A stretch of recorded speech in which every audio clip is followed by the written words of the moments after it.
How's it going, all you Minties? Uncanny Omar here from Near Mint Condition, and join me today for your advanced look at The Incredible Hulk by Peter David Omnibus Volume 2. This is the new printing from Marvel Comics.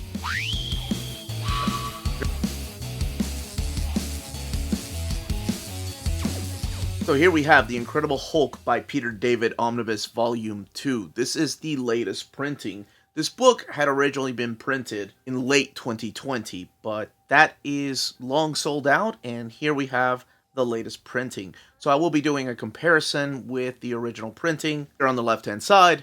But before we go any further, a big thank you to David Gabriel and the folks at Marvel for sending us an advanced copy of this latest printing of The Incredible Hulk by Peter David. My favorite run of The Incredible Hulk.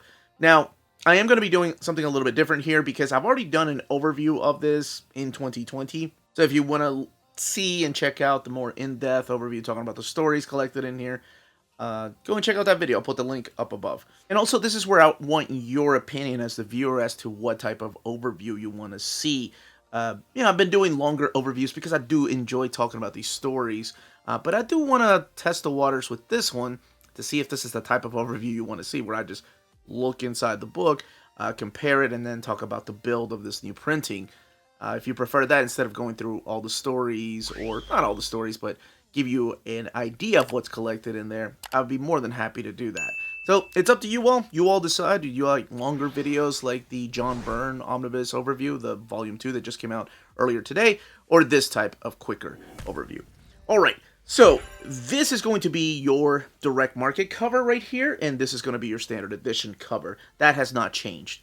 Now, the spines will also be different, with the direct market cover here and the standard edition cover there. The Incredible Hulk by Peter David right there, and then the back of the book, collecting the covers right here, what's collected in there. The ISBN down there, rated T, $125. The Green Hulk returns. And now he's the smartest one there is. This is where I think it really gets going. Alright, let's look at it underneath the dust jacket. Should be the same. And this one here. And sure enough, it is the exact same image right there. It's a little bit more vibrant over here on the left-hand side. And the difference also being that the one on the left was printed at the Donnelly printer in 2020.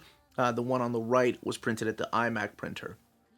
And then the back. This is from a poster book, by the way. The art is Del Keown on the artwork there. So, same thing. I'll be doing a comparison to the internal art here, but let's go ahead and crack this open, talk just a little bit, not like I normally do, about the stories, but focusing more on the content that's collected in here without going through each story arc. Alright, let's go ahead and get this open. We have the blue end paper, which is very similar to what the first printing had. This image right here by Del Keown, and the Incredible Hulk. Here's all the writers, the pencilers, the inkers, the colorists, letterers, sorry, Uncanny Omar talked pretty one day, the color artist, or the cover artist rather, and then your table of contents. I will say that I think I may have said this on my original overview. It is a little hard to see, and a little harder now, a couple years later, because of my eyesight. And it's mainly because it's this dark blue on this almost like a marble type of finish to it, like you would find in a Marvel Masterworks. So we kick it off with Incredible Hulk 369, and it goes all the way to 400. It also includes annuals 16 through 18, X Factor 76, and then material from Marvel Holiday Special number 2.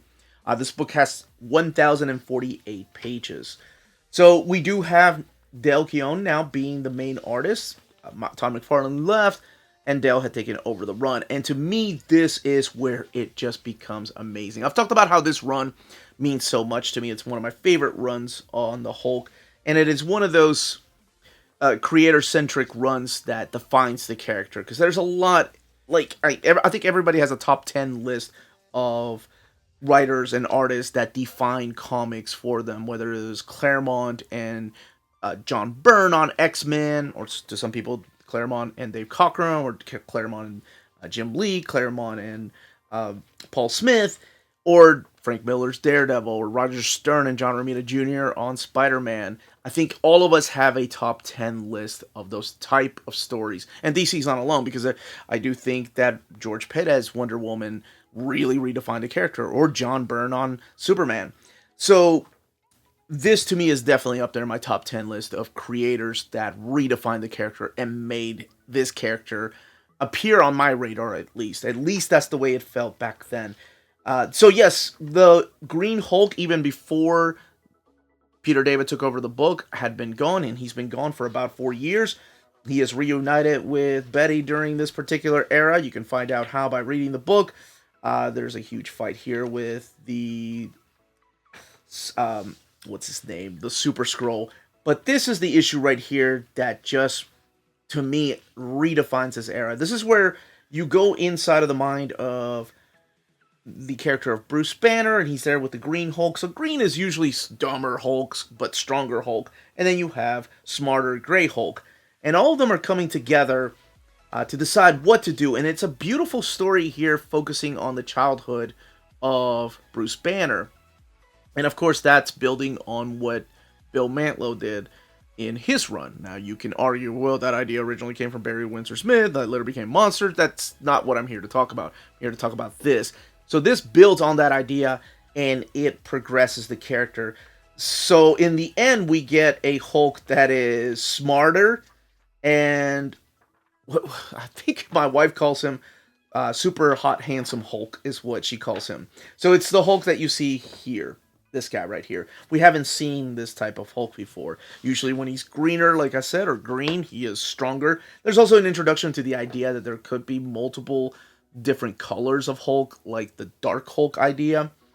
But you have Delkion doing most of the art in here. Now, he doesn't finish the run, because by the time you get to issue 400, you have Jan Duursema take over the run. Now, she only takes over the run for a little bit, and eventually it will be Gary Frank that takes over the run, and then Angel Medina, and then Adam Kubert, and Mike Deodato Jr. Those type of artists will eventually take over this run. But my goodness, to me, I think, this is Chris Bachalo, by the way, this era right here, not the Bill Jaska fill-in issues, but this era was just so amazing, because his run, or his art, really reminded me of John Byrne's artwork. That's what I really liked about Dell's art. Now, all the way in the back, we have a bunch of extras, including some things from Marvel Age, or articles that were appearing back then. I'm going to flip through all of them. So, as I flip here, I'm explaining, I think why I like to do longer overviews is because I really enjoy these stories, and I feel like I need to talk about them. But I understand, longer videos don't perform as well, so I'm just trying something new. And honestly, some of you all have asked if I could do a quick video on like a comparison, because I know some of you all care about the paper printing while others don't. So I'm trying to please everybody and find some kind of middle ground. Alright, so these are the extras that you will find here. And again, the book has 1,048 pages, printed at the iMac. Let's take a look at this eye. So here is what the eye looks like. And it is sewn binding. And not that big of an eye for a book that has over 1,000 pages. So we'll actually compare it to the eye from the Donnelly printer, which is a little bit bigger. And of course, this one has been read through. So if you see them sealed, the original printing has this grayish blue ribbon, whereas this is like a sky blue color. Alright, let's compare the paper stock now. Let's find the exact same page. Alright, I wanted to compare the original printing to the new printing and talk about the paper stock. And this is thinner than the paper stock they used in 2020. So, Donnelly printer, iMac printer, 2020, printed in 2022. Even though it came out in 2023. And the colors are a little bit darker in the iMac printer. Just a little bit, not really a lot. Let's focus on another. Let's find an actual lighter page. Alright, I found a couple pages with lots of white to kind of give you a quick comparison as to what is coming through from the opposite page. This is page 203. Again, this is the original printing. There is a little bit, you can see some of the frames around there. And you can see a little bit of the picture down here, but not as much as here.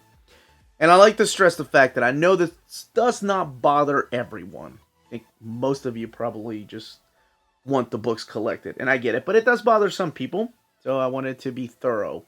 So the binding, we have a bigger eye up there and a smaller eye here, but again, the more you stretch that spine, the better it will be. Let's do a comparison with the way the book lays over as far as spread pages. Alright, so this is the way the books lay over, and you can see a little bit of a gutter curve on both copies right here.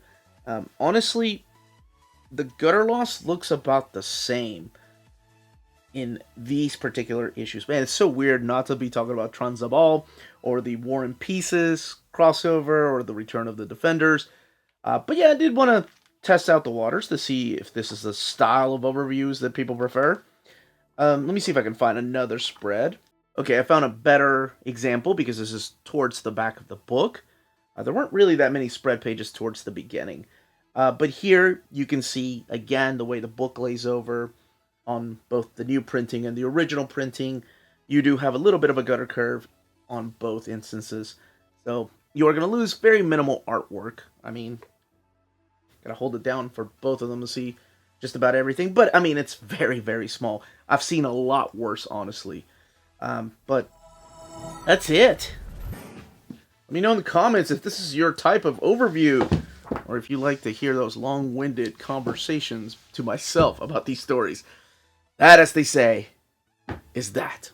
If you're interested in purchasing this book, don't forget to check out our sponsor, cheapgraphicnovels.com, your online home for graphic novels and collected editions up to 50% off cover price. They have excellent shipping and prompt and helpful service. Check out their bargain deals for up to 90% off cover price. And don't forget that CGN also takes pre-orders. That way you don't miss out on the hottest releases. And they are currently running a special promotion for you Minties. If you're a first-time customer, after receiving your order confirmation email, reply back to that email and let them know Near Mint Condition sent you their way. They will then apply a free shipping promotional credit to your next order in the US. Cheap Graphic Novels, your source for the hottest books with the kind of deep discount, quality shipping, and customer service that will keep you coming back for more.